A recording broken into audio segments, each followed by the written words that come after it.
What's up, noobs? Today's video is all about title search and due diligence, and joining us is a special guest, Dorian Lam.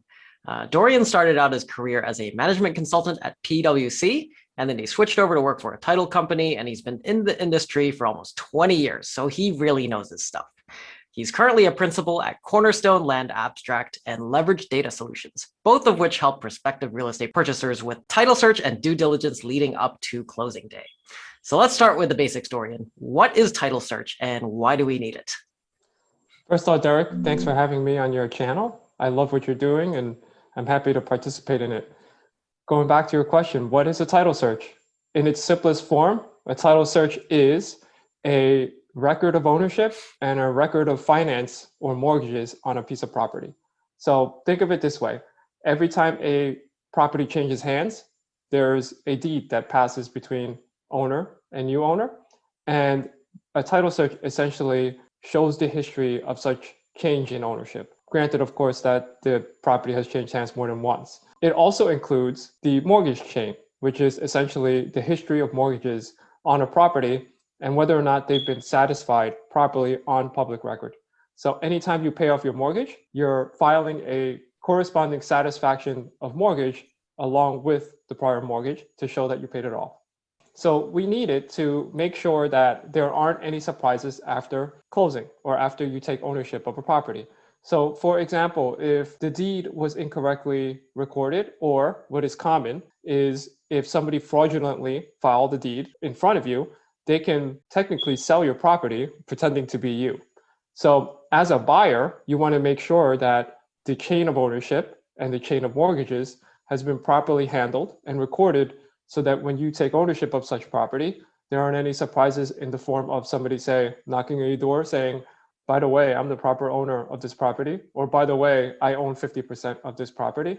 Or in the case of a mortgage not being properly satisfied, which has happened, you have a prior lender saying that you're falling behind on payments when you're in fact not the borrower of note on the note. And now you have a title issue because somebody needs to pay the mortgage. In this case, the seller would have to continue to pay the mortgage to maintain their credit. And technically, the new owner will now have the responsibility of making sure said mortgage is paid or on public record satisfied, or they risk losing their property. So why do we need it? You don't want any surprises and you don't want to lose your property.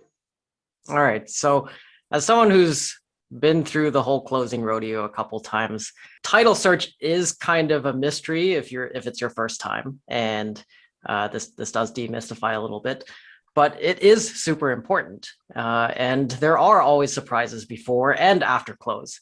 So what are the most commonly covered claims that you've seen that title insurance policies will cover?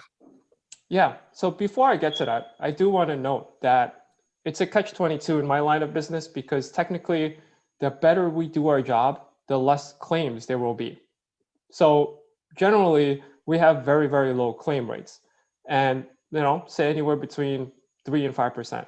But what are the majority of those 3 to 5%, or what are the most common in those 3 to 5%? One I already mentioned, which is deed fraud.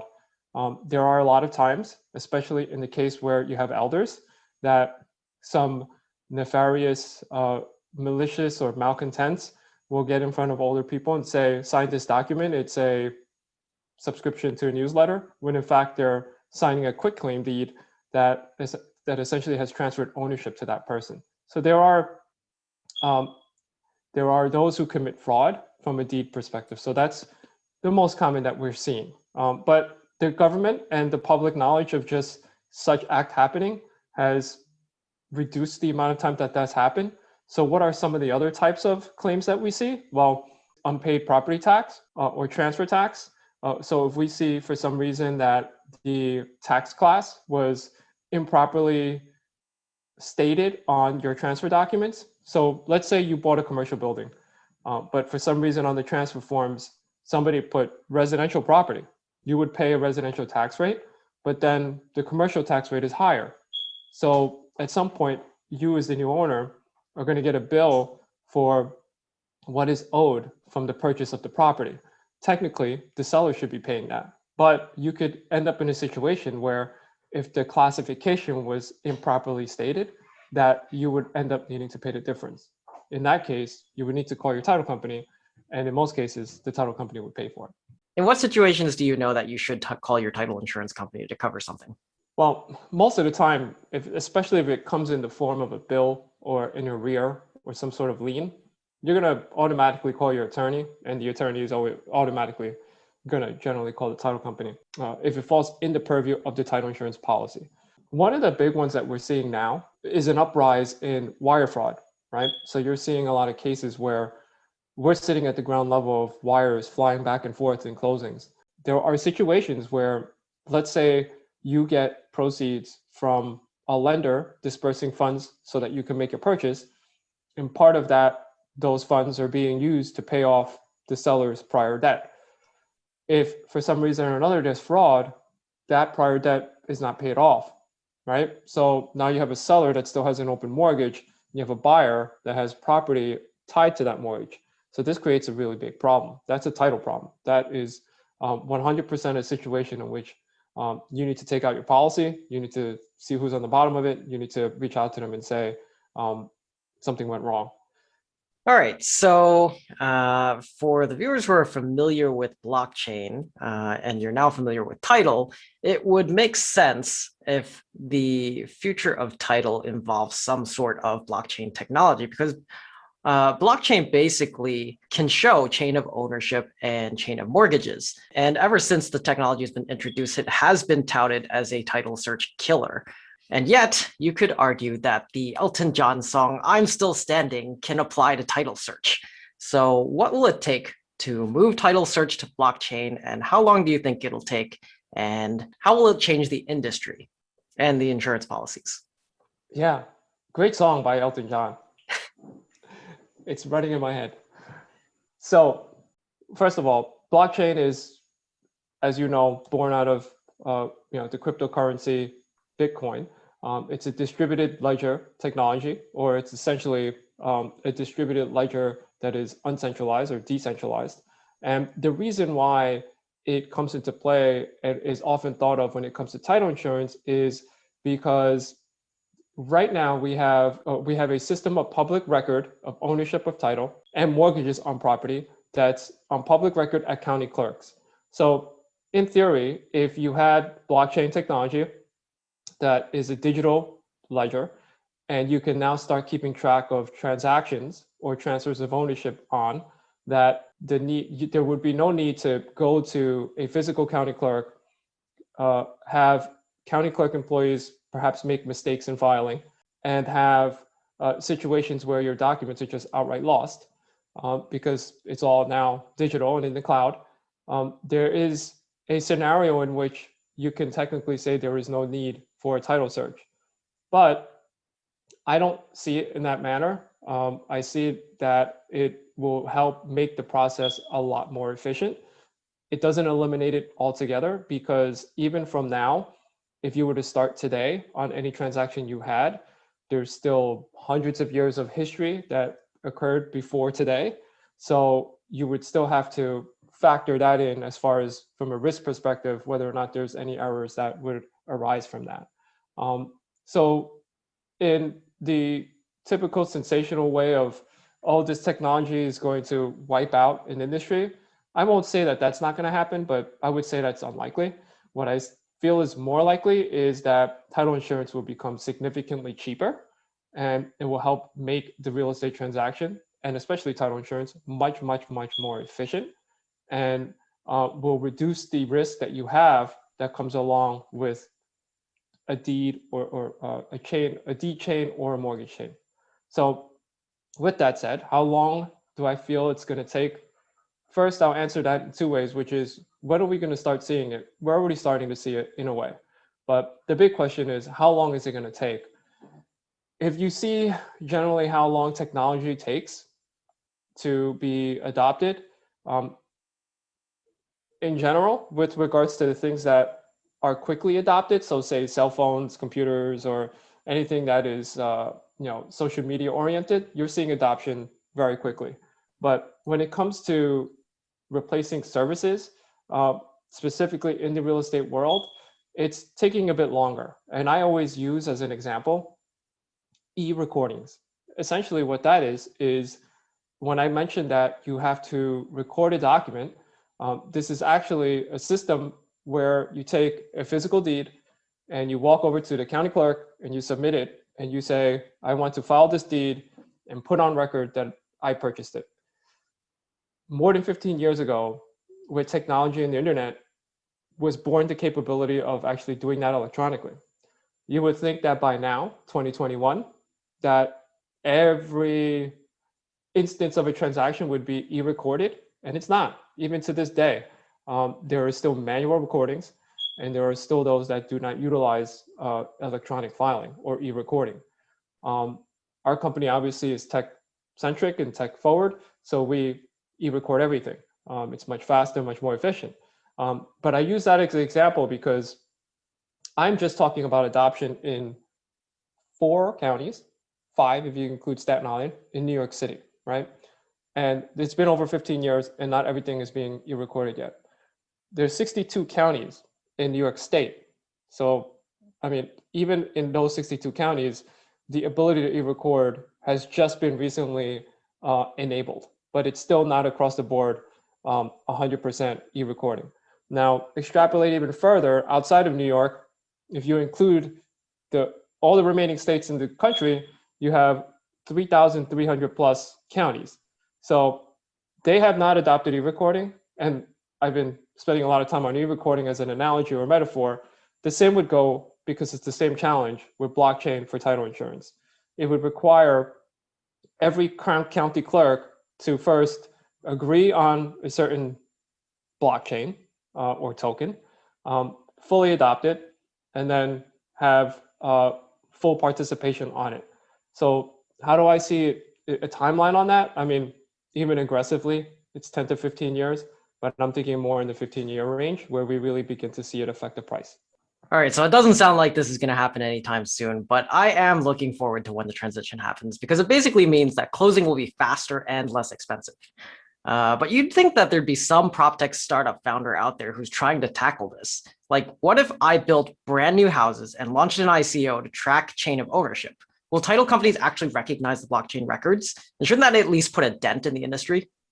So in theory, yes, but currently the major underwriters in the country aren't recognizing anything that is on a blockchain ledger that either you created or anyone else. And the 2 main reasons are, first off, there needs to be common adoption of that particular ledger. So not only your transactions can be on it, you need to have everyone else's transactions on it. So there has to be a common system. That applies for mortgages as well. So all the banks that are in the country or even internationally, they want to make sure that their first lien priority is filed on a common system. And if you created your own blockchain, they don't have any assurity that the next deal that the person sitting next to you has transacted on hasn't created their own system. So now they have to make sure that they're filed in their system. So on and so forth. One of the major things that's holding back blockchain is you need a centralized, trustworthy source to be able to say, yes, this was done by this person and done through the correct protocol. The other is from the perception of contractors that file liens or anybody that files liens on your property.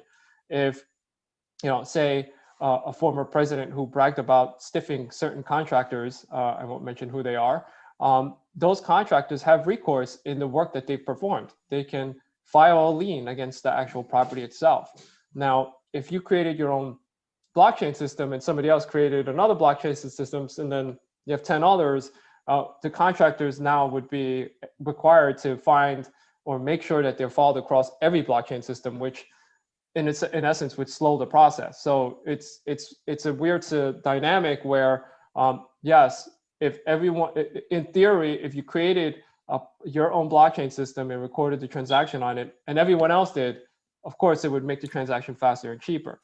But that's the key. We have to get to a point where everybody is filing into the same system or recording their transactions on the same blockchain, and everything else has to come with it: liens, mortgages, UCCs, lease agreements, agreements, consolidations. There's a bunch of things that need to be in one central database, or not central database, in one central system.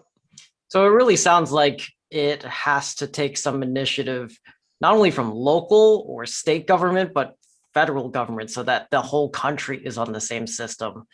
And given the example you gave earlier with e-recording, only 4 counties in New York and 62 counties in the state are slowly adopting it.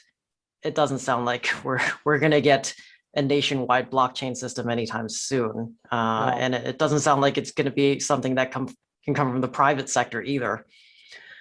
I would say that the challenges with blockchain and recording title related information on it are harder or deeper than that of e-recording. And yes, you could say e-recording has taken longer. You could make a case that e-recording was born in an era where technology was not as robust as it is now, which I would agree with. So that should help speed up a bit, but there's still some major challenges for it to take place. Does it have to be government related? And can it be private?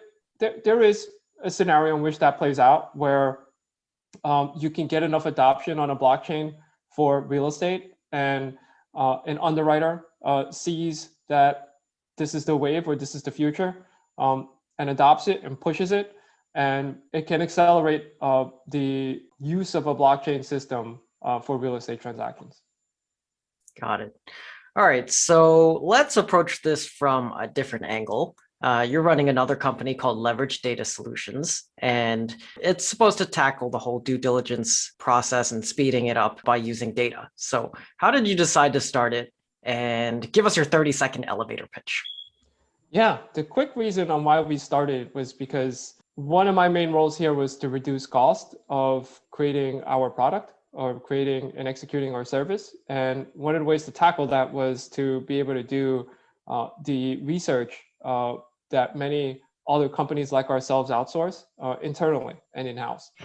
So what we did is we aggregated in New York City over 22 databases, and it contains all the information, but not all, it contains most. So let's say 90%, maybe even a little higher than that, information that's out there on every piece of property that's in New York.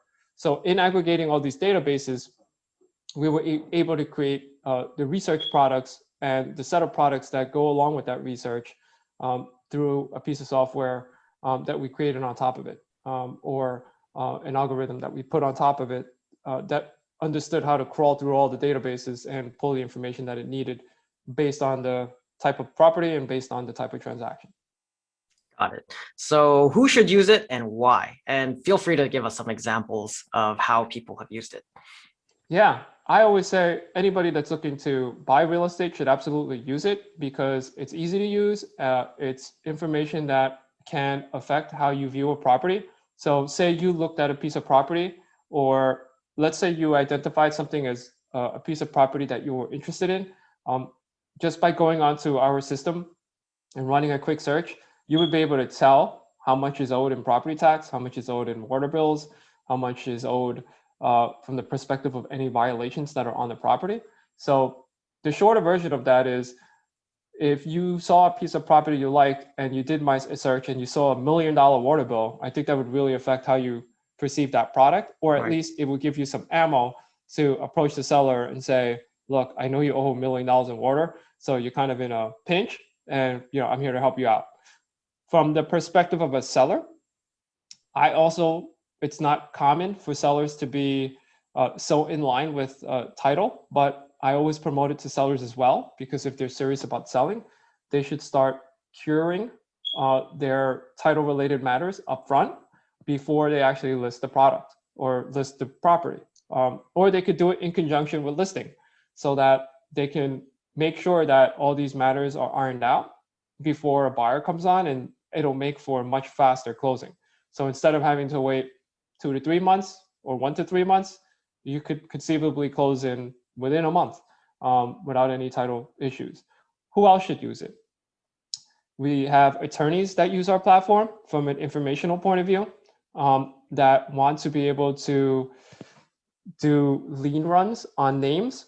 So there's bankruptcy searches, there's patriot searches, there's a number of searches that you can run across New York.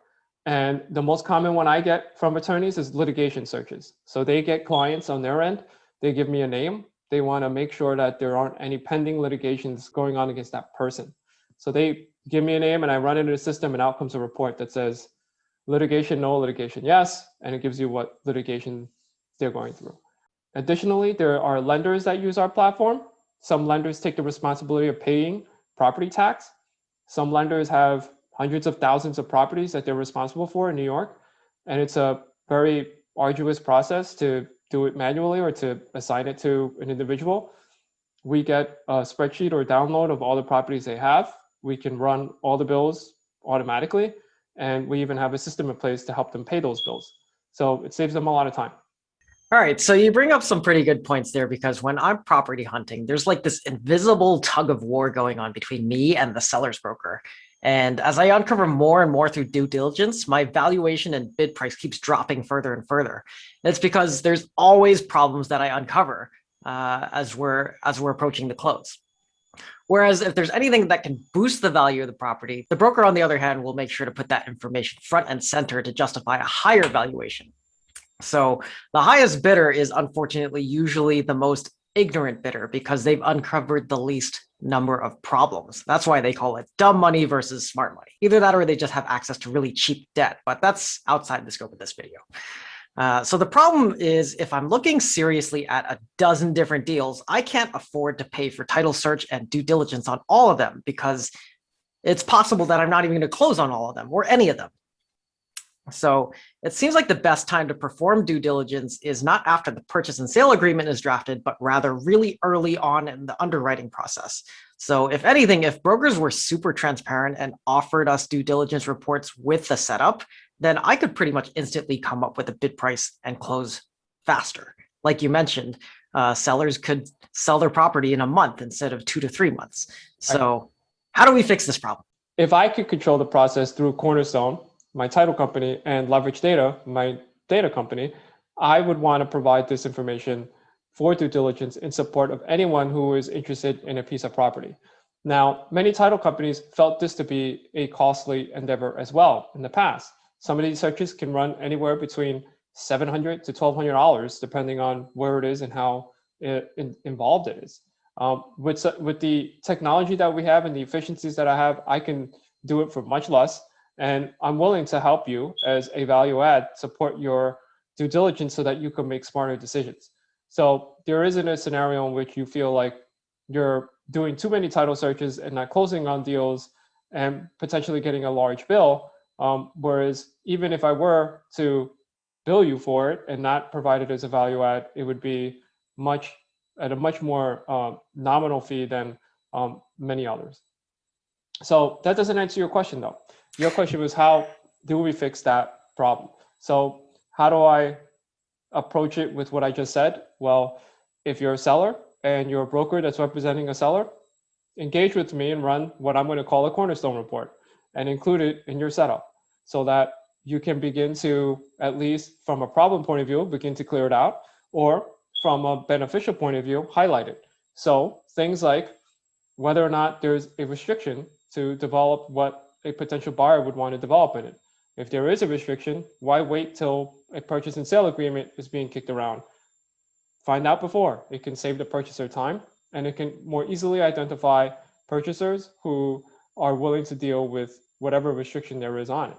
Some are opportunistic. I come across opportunistic developers all the time, and sometimes they want hair on the deal. So in the perspective of finding problems, some may look at it as making it more attractive for them to bid on it. That's how we go out there and promote Cornerstone from the perspective of the seller side. From the buyer side, it's much easier because these are actively engaged participants that are looking to buy a piece of property. So they find more value in including us earlier on. But you're spot on. You shouldn't wait till a purchase and sale agreement is executed. If you find like you're at least 50% sure about a piece of property that you're interested in, then engage with a title insurance company and run a report and see whether or not that increases your interest or decreases it. Yeah, and conversely, if you wait too long, and you're pretty much pot committed, you spent too much on the due diligence, and then you find out a huge problem, then you're stuck with the decision. Do you walk away from all this expenses so far, or do you just push through and close? So that's kind of a terrible situation to be in. Yeah, look, I used as an example a $1 million water bill that wasn't made up, that actually happened. There was a $10 million acquisition, and a $1 million water bill was furnished after a purchase and sale agreement was executed. And that's 10% of the sales price.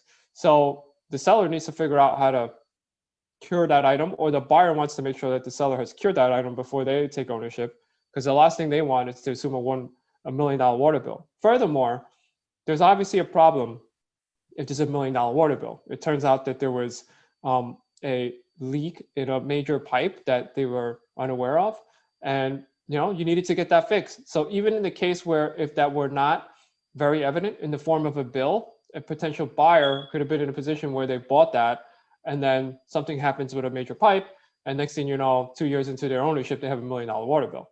So it's just always better to have more information than not. You and I agree on that. Is a $1 million water bill covered by title insurance? Is a $1 million? No, it is not. Not in its entirety. Got it. All right. So final question. Can you give us a hint of future products or services from either one of your companies? Yeah. So I mentioned the Cornerstone report. That's something I'm actively working on. So hopefully sooner than later, you'll see an advertisement for a Cornerstone report, and it's going to be a very quick and easy and cheap way to run a report on a piece of property. Think of it as Carfax, but for property. So yeah, that makes a ton of sense, because why would you buy a house without a report like that, but you would buy a car that arguably costs at least 10 times less? Yeah, and will depreciate immediately after you buy it. So that's, again, out of the scope of what we're talking about. But to answer your question also in terms of what other products you're going to eventually see, look for us to be out there to find more ways to be advocates to your real estate transaction buying process, and affecting other service providers within the ecosystem. All right. So yeah, title may not sound like the most interesting thing, but Dorian, you definitely shed a lot of light on the whole process and the future of the technology, and what you're doing to make transactions smoother. And it's definitely a necessary part of the buying process. So once again, thank you for coming on, answering all these questions, and stay curious, noobs. Thank you for having me, Derek.